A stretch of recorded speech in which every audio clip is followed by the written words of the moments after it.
right. අයිබෝවන් අද දවසේ අපි අපේ පාඩම් මාලාව තුළ කතා කරන්නේ 2016 ගිණුම් කරන සමීකරණ ගාන 2016 සුපුරුදු පරිදි හැමදාම ගිණුම් කරන සමීකරණ ගැන අනිවාර්ය ගාන තුන්වෙනි ගාන තමයි කතා කරන්නේ.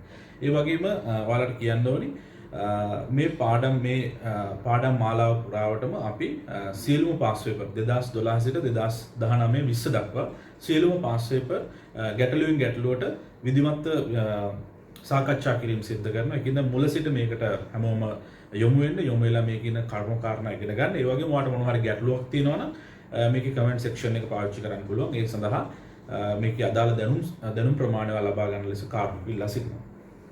ඔව් අද අපි කතා කරන්නේ 2016 පාස් පේපර් එකේ තියෙන ගිණුම් කරන සමීකරණ ගැටලුව.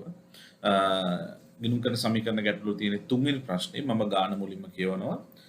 බලන්න ගානේ තියෙනවා අපිට සමන් සිල්ලර වෙළඳ ව්‍යාපාරයක් පවත්වාගෙන ලබයි. දරුවනේ මතක තියාගන්න හැම වෙලාවෙම මම ඔයාලට කියනවා මේ ගැටලුව කියවද්දී මේ ගැටලුවේ තියෙන වැදගත් දේවල් අපි ඔලුවට දාගන්න ඕන.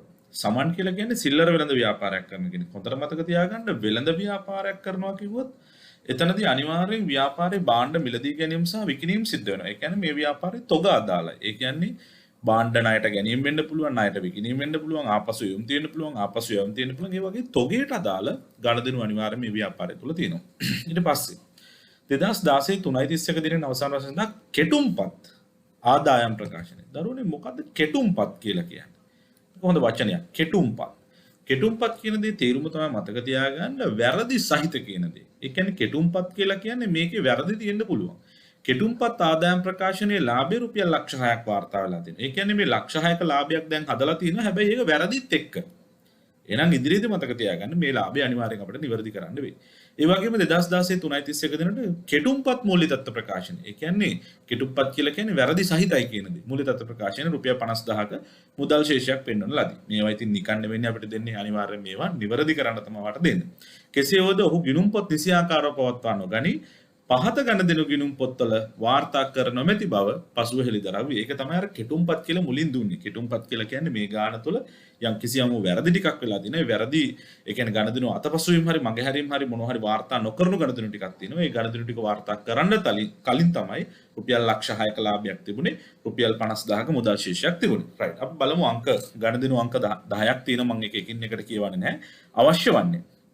ගානේ අහලා තියෙන අවශ්‍ය වන්නේ මෙම ගණදෙනුවල බලපෑම් අගයන්ද සහිතව ගිණුම් කරන සමීකරණයේ භාවිතා කරමින් පෙන්눔 කර එක් අගේ ඉදිරියෙන් වැඩි වේ නම් ධන ලකුණද අඩු වේ නම් ඍණ ලකුණද යන සඳහන් කරන්න. පහත දී ඇති ආකෘතියට සමාන ආකෘතියක් භාවිතා කරන්න. හොඳට මතක තියාගන්න දරුවනේ සිංහල අපිට තේරෙන්න ඕනේ. අගයන්ද සහිතව කිව්වොත් අගය අපි දාන්න ඕනි, ධන ලකුණ දාන්න ඕනි, ඍණ ලකුණ අනිවාර්යෙන් දාන්න ඕනි. ඒකින්ද ඒක අනිවාර්යෙන් කරන්න මතක තියාගන්න. ගොඩක් කට්ටිය ධන ලකුණ උතන නොදා ඉන්නවා. රයිට්. ඒ වගේම මේ ආකෘතිය භාවිතා කරන්න කියලා තියෙනවා. එහෙනම් අපිට කිසිදු විකල්පයක් නැහැ. මේ ආකෘතිය අපිට අනිවාර්යෙන් භාවිතා කරන්න වෙනවා. සංශෝධිත මුදල් ශේෂය අපිට හදන්න තියෙනවා. ඒ වගේම සංශෝධිත ලාභය හදන්න තියෙනවා. සංශෝධිත ලාභය හදද්දී කියලා තියෙනවා හිමිකම් මත ගණදෙනුවල සුද්ධ බලපෑම් පදනම්. ඒ වගේම දෙවෙනි ප්‍රශ්නේ අහලා තියෙනවා සංශෝධිත මුදල් ශේෂය. දරුවනේ මතක තියාගන්න කෙටුම්පත් ලාභයක් මේ ගානේ දීලා කෙටුම්පත් මුදල් ශේෂ කෙටුම්පත් මූල්‍ය තත්ත්ව ප්‍රකාශනයේ මුදල් ශේෂයක් දීලා තියෙනවානේ. ඒ කියන්නේ ඔතන ඔය දීලා තියෙන 50000 කියන්නේ වැරදීනේ. මේ වැරදි ටිකට අපිට ගලපන්න ඕනේ මේ අවුරුද්දේ මේ කියන ගණදෙනු 10 තුල තියෙන මේ ගණදෙනු 10 තුල තියෙන ගැළපීම් ටික සිද්ධ කරන්න වෙනවා. ඒ කියන්නේ අර කියන රුපියල් 50000ට මෙතන සඳහන් කරපු රුපියල් 50000ට මේ ගණදෙනු 10 මුදල් වලට වෙන බලපෑම අපිට සටහන් කරන්න වෙනවා. ඒ සටහන් කරාට පස්සේ තමයි නිවැරදි මුදල් ශේෂය එන්නේ. ඉතින් මේකට ඔයා නැවතත් ආයි සටහනක් පිළියෙල කරන්න අවශ්‍යතාවයක් නැහැ. මොකද මේ ගණදෙනු 10 අපි තව ටිකකින් මේ මුදල් කියන කොලම් එක යටතේ සටහන් කරනවානේ. එතකොට ඒ කියන බලපෑම අර 50000ට එකතු කරා නම් හරි. ඒ කියන්නේ ගණදෙනු 10 සම්පූර්ණ ගණදෙනු 10 සටහන් කරද්දී මේ සටහනට දාද්දී මුදල් වලට යම්කිසි වූ බලපෑම් ටිකක් එනවනේ.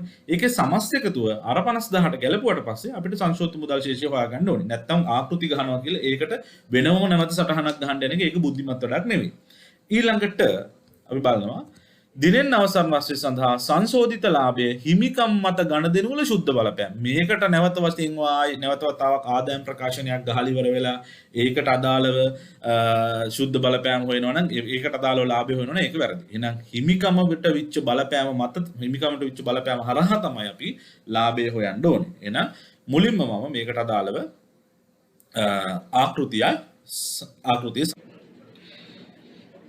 හරි ගාන කියවර වුණාට පස්සේ අපි මෙන්න මේ කියන දීලා තියෙන ආකෘතියට අදාළව ආකෘතියක් ඔයාගේ විභාගේ පේපර් එකේ එහෙම නැත්නම් ඔයාගේ පොතේ සටහන් කරගන්න වෙනවා. රයිට් මම ආකෘතිය දාගත්තා මෙන්න මේ විදිහට. ගණදෙනු වලට අංක ටික දීලා තිනවා.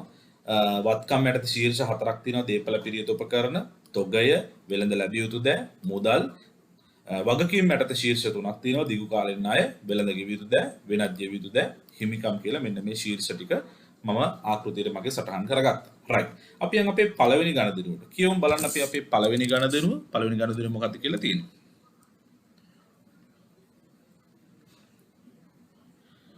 කියලා තියෙනවා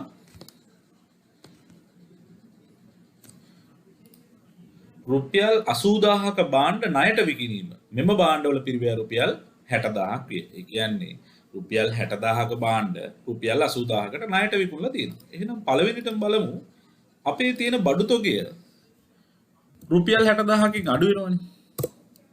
ඒක තමයි පළවෙනි කාරණා. බඩු තොගය 60000කින් අඩු වුණා. ඒ වගේම අපි මේක වික්කේ ණයට.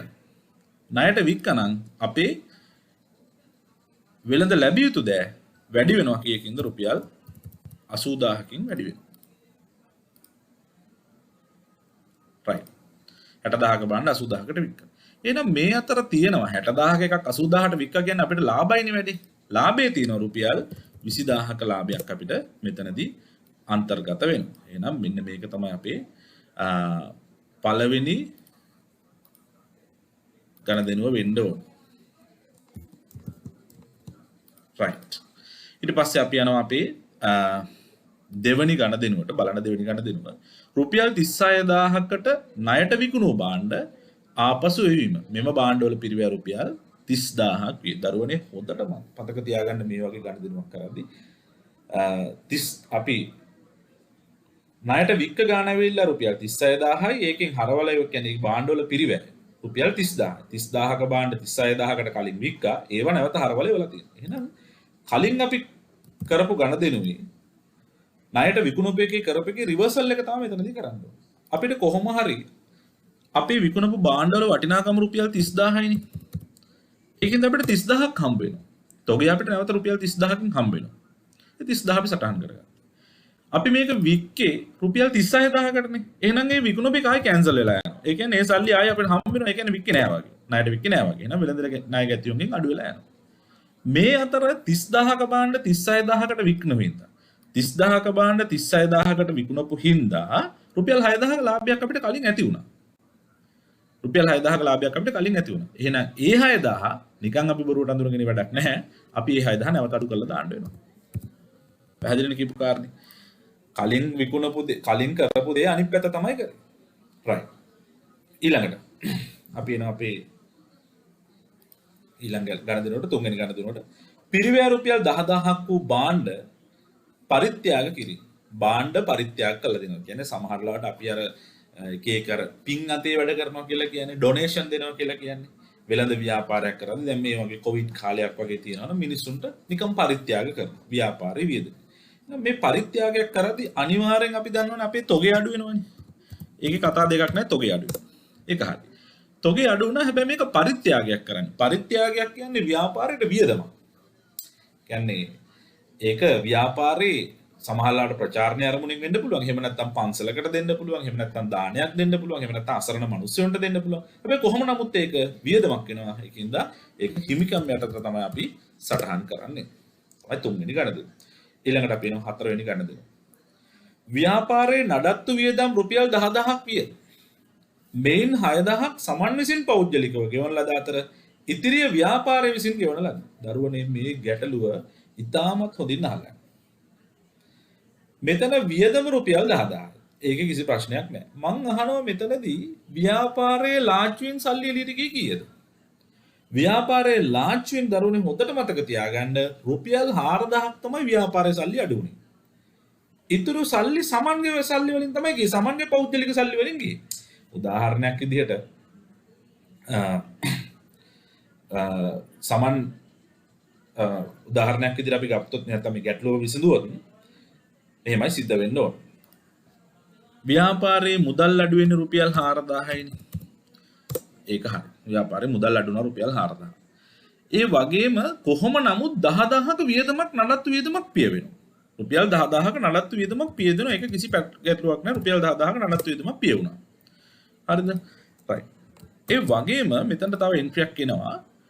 හැබැයි මේ 10000 පියවේ ව්‍යාපාරයේ සල්ලි වලින් මේ 10000 පියවේ ව්‍යාපාරයේ සල්ලි වලින් රුපියල් 4000ක් අරගෙන ඒ වගේම අයිතිකරු මේකට නැවත වශයෙන් රුපියල් 6000ක් යොදවනවා. හොඳට මතක තියාගන්න දරුවනේ මේක ඇවිල්ලා අමතර ප්‍රාග්ධනයක්. මේ කියන මුදල අමතර ප්‍රාග්ධනයක්. මොකද මෙයාගේ සල්ලි වලින් අයිතිකරුගේ පෞද්ගලික සල්ලි ව්‍යාපාරයක් නැවත යෙදවීමක් කරලා තියෙනවා. මේක ඇවිල්ලා අමතර ප්‍රාග්ධනයක් වෙනවා. හොඳට මතක තියාගන්න.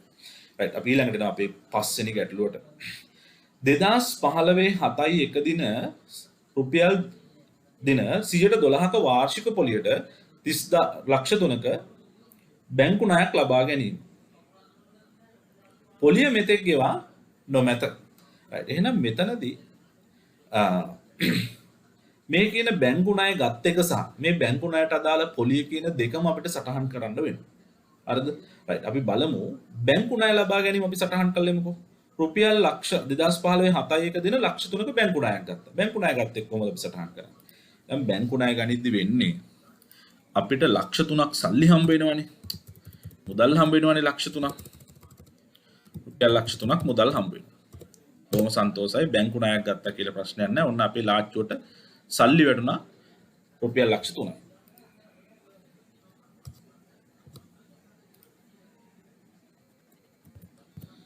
මේක හම්බුනේ එහෙනම් බැංකු ණයක් යටතේ. එහෙනම් අපි ඒක දානවා දිගු කාලින ණයක් වැඩි වුණා ව්‍යාපාරයේ කීයද රුපියල් ලක්ෂ 3කින් දිගු කාල ණය වැඩි වුණා.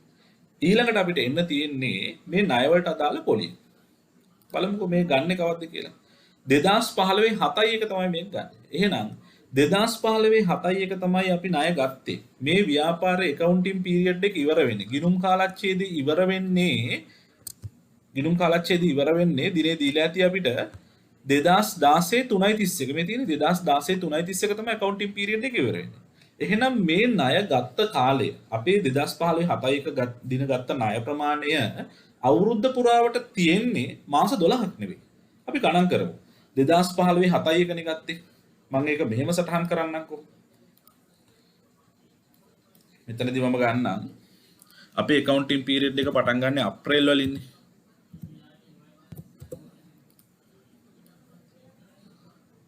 අප්‍රේල් වල ඉඳලා මාර්ච් වලට තමයි එන්නේ.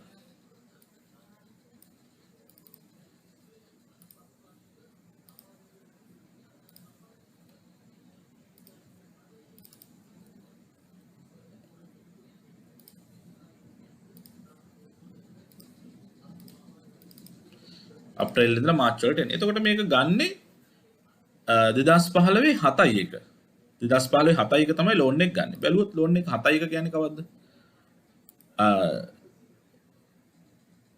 අප්‍රේල් 4 5 6 7 7 වෙනි මාසේ පළවෙනිද තමයි ගන්නෙ. උතර බලන්න. 7යි 1 තමයි ගන්නෙ. 7යි 1 ඉඳලා මාස කීයක් තියෙනවද? මෙන්න මේ කාලය සම්පූර්ණ පුරාවට තියෙනවානේ. මේ කාලච්චිත සම්පූර්ණම තියෙනවා. මේ කාලච්චිත සම්පූර්ණයෙන්ම තියෙනවා. ඒ කියන්නේ මාස තියෙනවා 1යි 2යි 3යි 4යි 5යි 6යි 7යි 8යි 9ක් තියෙනවා. මාස 9කට අපි එහෙනම් මෙතනදී පොලිය හදන්න ඕන රුපියල් ලක්ෂ 3කට අදාළ. කොහොමද පොලිය හදන්නේ? රුපියල් ලක්ෂ 3යි රුපියල් ලක්ෂ 3කට අපි වැඩි කරනවා 112 ගානේ 112 ගානේ කොච්චරද? මාස 9කට හදන්න ඕන. 12න් 9කට අපි හදන්න ඕන. මෙහෙම තමයි කැල්කියුලේට් කරලා ගන්න ඕන. හදලා බැලුවොත්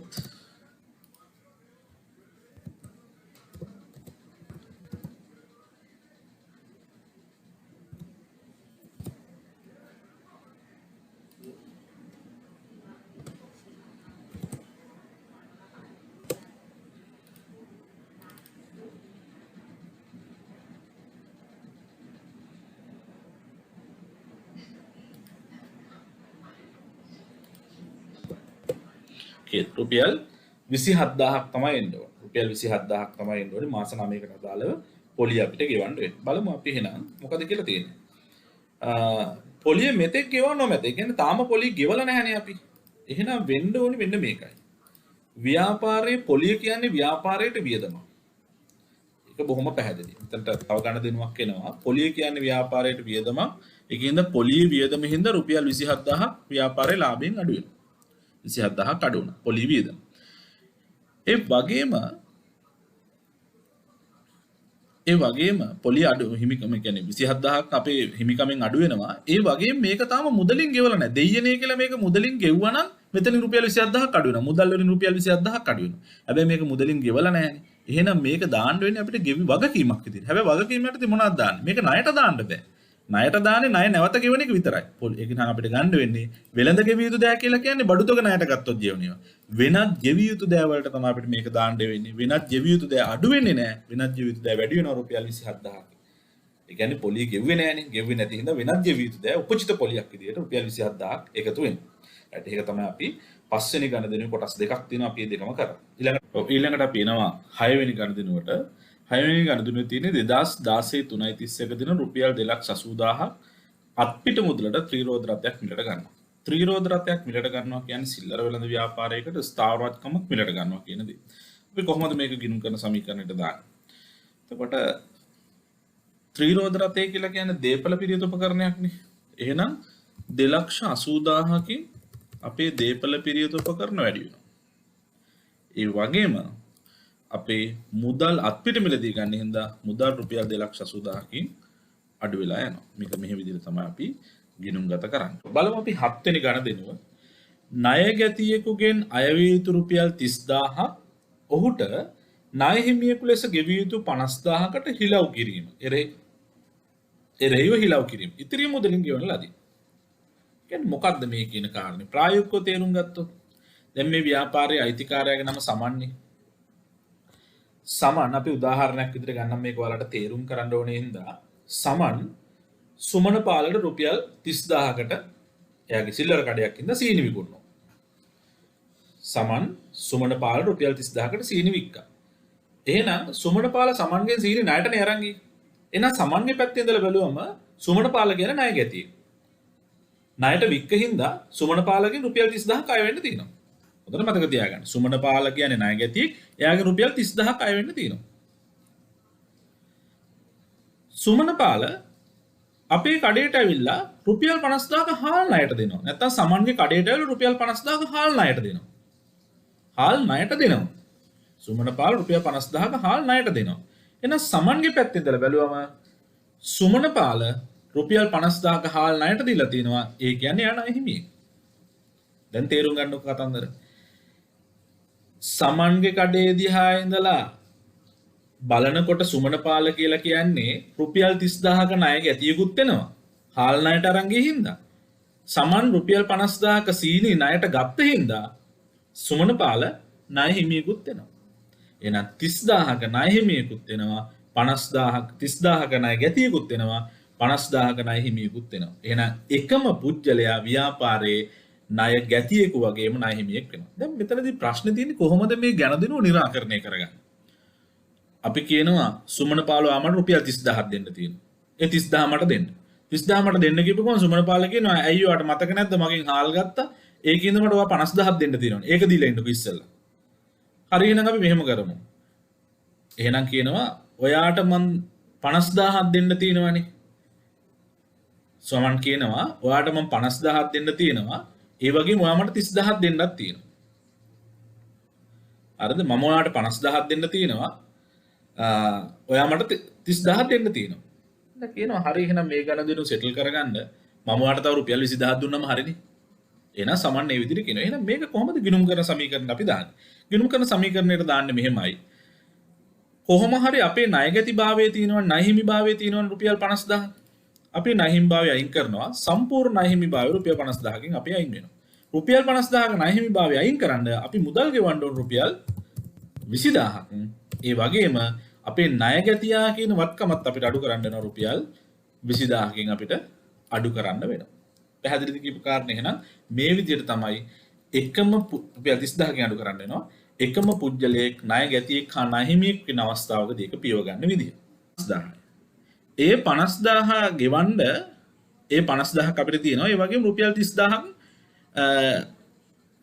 එයාගෙන් අපිට අය වෙන්නක් තියෙනවා. ඉතිරි මුදලින් ගෙවලා මම මේක උදාහරණයක් කියන්නම්. ඔයා සිල්ලර කඩයක් කරනවා. සිල්ලර කඩයක් කරගෙන යනකොට දැන් මේ සමන්ගේ සිල්ලර කඩේ කරන්නේ. සමන්ගේ සිල්ලර කඩේට එනවා නිශාන්ත කියන එක්කෙනා. නිශාන්ත කියන එක්කෙනා ඇවිල්ලා හාල් දානවා. එයා හාල් ණයට සපයනවා. හාල් ණයට සපයව රුපියල් 50000යි. කියන්නේ හාල් ණයට සමන්ගේ කඩේට නිශාන්ත ඇවිල්ලා හාල් ණයට දුන්නේ හින්දා සමන් එයාට ගෙවන්න එපේ. සමන් එයාට ගෙවන්න ඕනේ 50000. එතකොට සමන් කියන්නේ සමන්ගේ ව්‍යාපාරය ගත්තොත් නිශාන්ත කියලා කියන්නේ ණය හිමියෙක් වෙනවා. කියන්නේ එයාට කඩේට ඇවිල්ලා හාල් ටික දීලා ගියා. ඊට පස්සේ හාල් දීලා ගිහපු නිශාන්ත එතනින් අරන් යනවා ණයට රුපියල් 30000කට සීනි අරන් යනවා. සමන්ගේ කඩේ. එතකොට නිශාන්ත ඇවිල්ලා හාල් ණයට දුන්නා. ඒ වගේම නිශාන්ත ණයට අරන් ගියා සීනි. සමන්ගේ පැත්තෙන් බැලුවොත් හාල් කියන දේ දිහා බැලුවොත් නිශාන්ත ඇවිල්ලා ණය හිමියෙක් වෙනවා. සීනි කියන දේ දිහා බැලුවොත් සීනි සමන්ගෙන් අරන් යන හින්දා එයා ණය ගැතියෙක් වෙනවා. එහෙනම් අපි මෙහෙම දෙයක් කරනවා. දැන් එතකොට ඕක වෙන්නේ මෙන්න මෙහෙමයි. එතකොට දැන් ඔනේ ගණදෙනු හිලව් කරගන්න යනවා. එතකොට කියනවා සමන් කියනවා නිශාන්ත මට ඔයාගේ රුපියල් 50000ක් එන්න තියෙනවා. නිශාන්ත එක පැත්තට එකපාරටම කියනවා ඇයි ඔයා මගේ මේ 50000ක් එන්න තියෙනවා. ඉතින් මම සීනි වාගෙන් ගත්තානේ. ඒත් එහෙමත් කියනවා. එතකොට මේ ගණදෙනු අපි හිලව් කරගන්න ඕනේ. එතකොට කොහොමද මේක දෙන්න කතා බහ කරලා කරගන්නේ? එතකොට කියනවා මම ඔයාට 50000ක් දෙන්න තියෙනවනේ. මම ඔයාට 50000ක් දෙන්න තියෙනවා. ඒ කියන්නේ මම ඔයාට හාල් දුන්නා. ඒකින්ද සමන් නිශාන්ත කියනවා සමන් මම ඔයාට හාල් දුන්නා. ඒ හින්දා මට ඔයාගෙන් 50000ක් එන්න තියෙනවා. එතකොට සමන් කියන අනිත් පැත්තෙන් ඉඳලා මම ඔයාට සීනි දුන්නානේ. සීනි දුන්නේ හින්දා මට රුපියල් 30000ක් ඔයාගෙන් එන්න හින්දා. ඔයාගෙන් එන්න තියෙනවා. හින්දා අපි මේක කොහොමද සෙටල් කරගන්නේ? එහෙනම් කියනවා සමන් කියනවා හරි. ඔයාගෙන් මට සම්පූර්ණයෙන් එන්න තියෙනවා 50000ක්. මම ඔයාට ගෙවන්න තියෙනවා 30000ක්. ඒකින්ද අපි දෙන්න මේක සෙටල් කරගෙන ඔයා මට මේ ගණදෙනුව හිලව් කරගෙන රුපියල් තව 20000ක් දෙන්න. අන්න එහෙමයි ගණදෙනුව හිලව් කරගන්න. පැහැදිලිද කියපු කාරණේ? රයිට්. එහෙනම් වෙන්නේ මේකයි. අපේ ව්‍යාපාරේ ඉන්නවා ණය හිමියෙක්. ණය හිමිය අඩු වෙනවා රුපියල් 50000කින්. ඒ වගේම ණය ගැතියෙක් ඉන්නවා. ණය ගැතියත් සෙටල් ඩවුන් වෙලා යනවා රුපියල් 30000කින්. හැබැයි අපි මේ 50000 පියවන්න ණය ගැතිශේෂයක් අඩු කරගන්නවා වගේම අපෙන් තව මුදලුත් අපි දෙනවා. අපි අර නිශාන්ත කියන උදාහරණයට මම උපකල්පනය කරලා ගත්තොත් තව 20000ක් ගෙවනවා. ඒ කියන්නේ නිශාන්ත හාල් දුන්න රුපියල් 50000 පියවන්න සල්ලි වලින් 20000යි අපි කලින් නිශාන්තට ණයට දීලා තිබ්බ සීනි වලින් රුපියල් 30000යි. අන්න ඔය දෙකම අපි සෙටල් ඩවුන් කරගෙන මෙතනින් ගානද සෙටල් ඩවුන් කරගන්න. පැහැදිලිද කියපු කාරණේ? එහෙනම් මේක චුට්ටක් හොඳින් අධ්‍යයනය කරන්න ඕන අපි. right ඊට පස්සේ අපි එනවා අපේ 7 වෙනි ගැටලුවට. අපි කරේ 7 වෙනි ගැටලුව 8 වෙනි ගැටලුවට අපි එනවා. රුපියල් 12000ක් සමන්ගේ ජීවිත රක්ෂණ වාරිකය වෙනුවෙන් ගෙවා ඇත. සමන් කියලා කියන්නේ අයිතිකාරයානේ. අයිතිකාරයාගේ ජීවිත රක්ෂණ වාරිකය ගෙවලා තියෙනවා. ඒ කියන්නේ අයිතිකාරයාගේ ඒක පෞද්ගලික දෙයක්. ඒ පෞද්ගලික දෙයක් ගෙවනවා කියන්නේ ඒක ගැණිලි වලට සමානයි. ඒකින්ද ව්‍යාපාරයේ මුදල් කොහොම හරි අඩු වෙනවා 12000ක්. ඒකේ අය දෙකක් නැහැනේ. ඒ වගේම මේක ඇවිල්ලා ගැණිලි ඒකින්ද අයිතිකාරගේ හිමිකමට බලපාන්නේ අයිතිකාරගේ හිමිකමේ රුපියල් 12000ක් අඩු වෙලා යනවා. ඊළඟට බලමු අපි 9 වෙනි ගණදෙනුව. ගණදෙනු අංක 1ට අදාළව ලැබිය යුතු මුදල 5%ක වට්ටමක් අඩු කිරීමෙන් පසුව ලැබීම. බලමු අපි ගණදෙනු අංක 1. ගණදෙනු අංක 1 දී අපිට ලැබෙන්නේ රුපියල් 80000යිනේ. ඒ 80000ට හම්බ වෙන්නේ කීයද? 100%ක වට්ටමක් අඩු කිරීමෙන් පසුව අපිට සල්ලි හම්බ වෙනවා. ඒ කියන්නේ එන්න තිබ්බනේ 80000ක්. මේ කියන ගණදෙනු එන්න තිබ්බන රුපියල් 80000. කොහොම නමුත් ඔය 80000ම සෙටල් වෙනවා. 80000ම සෙටල් වෙනවා. ප්‍රශ්නයක් නැහැ. 80000 සෙටල් වෙන්න අපිට හම්බ වෙන්නේ මුදල් වලින් 100%ක් අඩු කරලා. මුදල් හම්බ වෙන්නේ 100%ක් අඩු. ඒ කියන්නේ 95%යි හම්බ වෙන්නේ මුදල්. ඉතුරු පහ අපි වට්ටමක් විදිහට දෙන. එහෙනම් අපි බල ගන්න ඕනේ මෙතනදී වට්ටම කීයද? දෙන වට්ටම කීයද? හරිද? අපි බලමු 80000ට 100%ක් කීයද කියලා. 80000ට මම එහා පැත්තේ හදන්න. 80000ට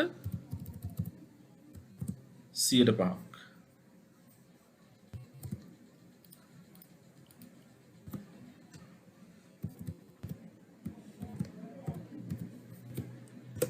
රුපියල් 4000යි.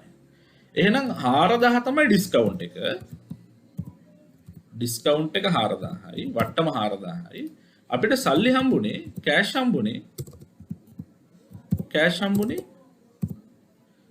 රුපියල් 76000යි. තේරෙනවද ඔයාලට කියපු දේ? ඒ කියන්නේ 80000 පියව ගන්න කෑෂ් වලින් දුන්නේ 76000යි 4000 ඩිස්කවුන්ට්. ඒ කියන්නේ මෙහෙමයි උතන දරුවනේ ප්‍රායෝගිකව වෙන්නේ ඔය වැඩි. ඒ කියන්නේ අපි කියනවා 80000ක් ගෙවන්න තියෙනවනේ.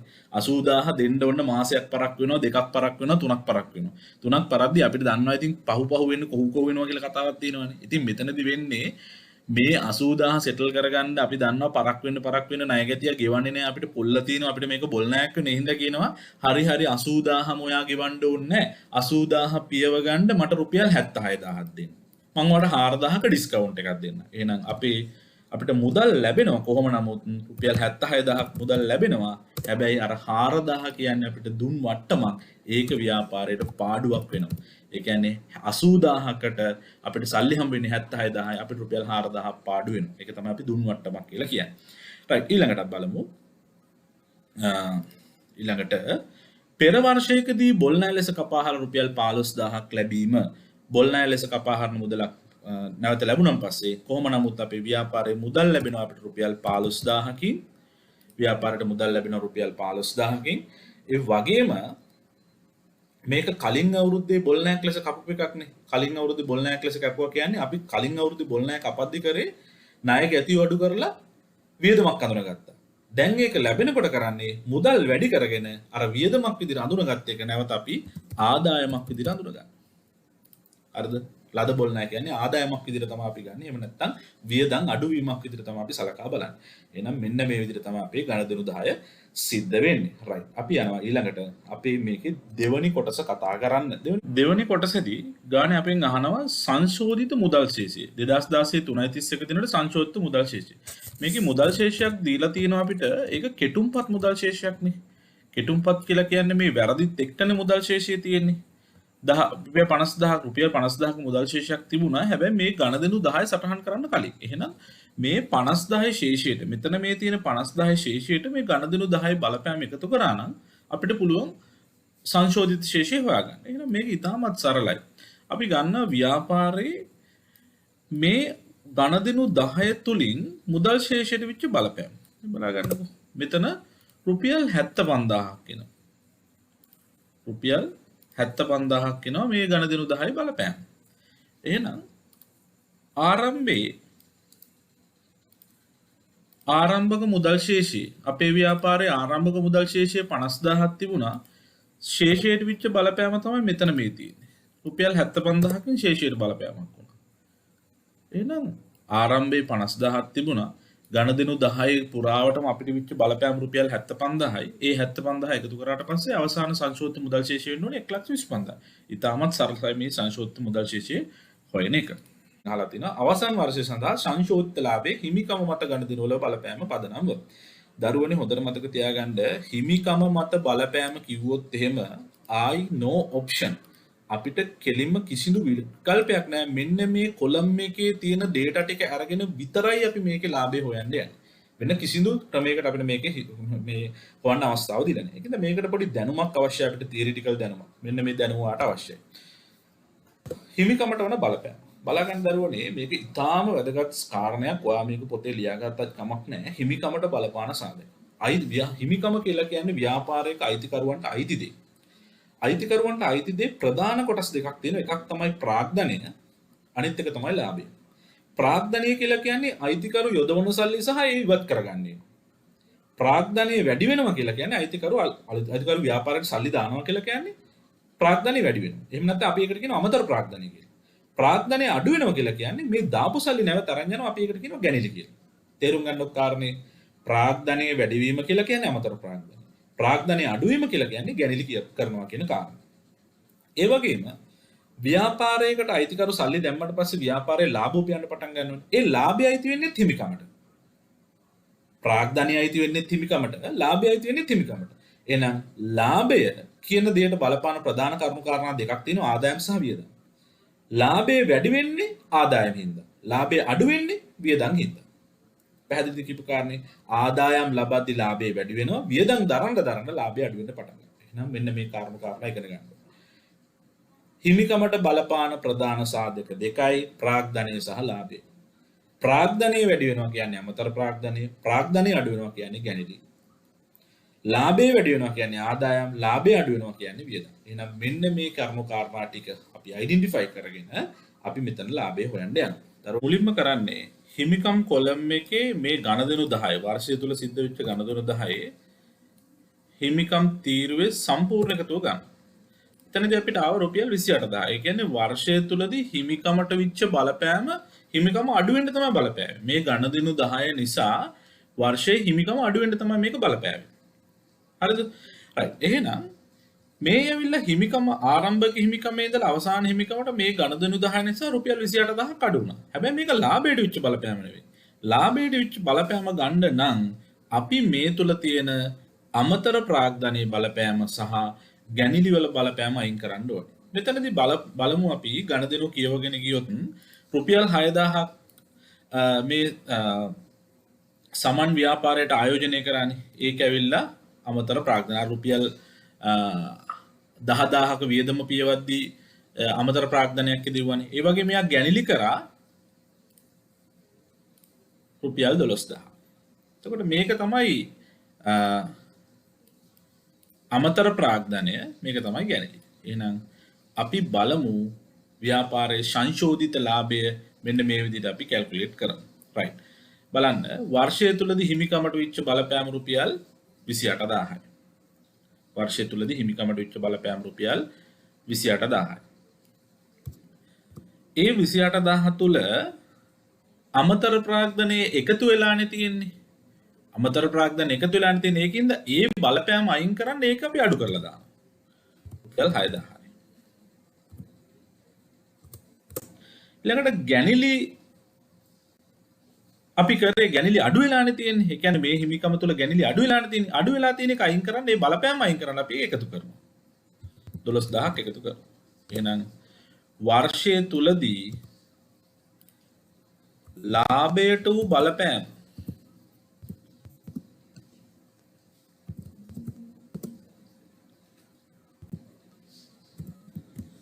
ලාභයට වූ බලපෑම මෙතනින් අපි ගන්නවා රුපියල් 22000ක් අඩු වෙන්න තමයි බලපෑය. හැබැයි අපෙන් ගානේ අහන්නේ ඒක නෙමෙයි. ගානේ අහලා තියෙන්නේ මොකද්ද? සංශෝධිත ලාභය අහන්නේ. සංශෝධිත ලාභය අහනවා නම් අපි මේ වර්ෂ අපි මෙතන දානවා කෙටුම්පත් ලාභය. කෙටුම්පත්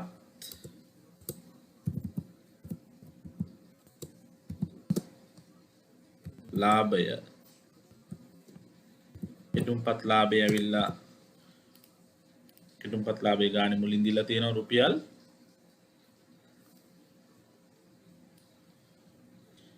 ලක්ෂ 6යි. ඒ ලක්ෂ 6 මෙතනට ගැලපීම කරමු. ලක්ෂ 6යි. එහෙනම් මේ ලක්ෂ 6ට මේ 22000 ගැලපුවට පස්සේ සංශෝධිත ලාභය එනවා.